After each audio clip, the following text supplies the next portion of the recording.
Sziasztok! Ebben a videóban megmutatom, hogy érdemes-e Temuról macskajátékot venni. Először is mi egy ilyen guruló okoslabdát vettünk, ami jó minőségű és rózsaszín. Ahhoz, hogy rendelni tudjál, minimum 3500 forint fölött kell termékeket vásárolni, és úgy kiszállítják ingyen. Amikor ezt a labdát megkaptuk, a doboz jól volt csomagolva.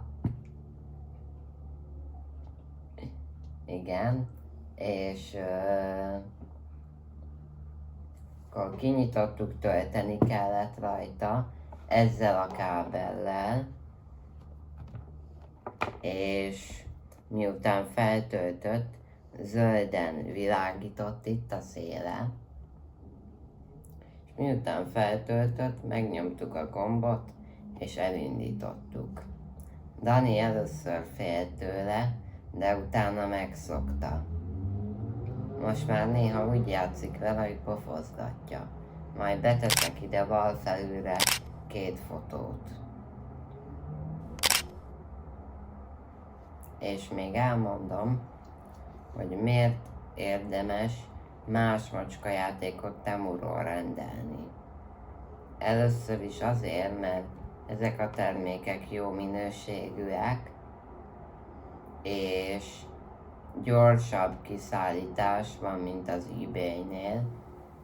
Ilyen 6-10 munkanap, nekünk 9 munkanap alatt jött meg, és DPD futározta ki, és még rendeltünk emellé egy pólót, ami rajtam látható, meg még 2 cicás pólót.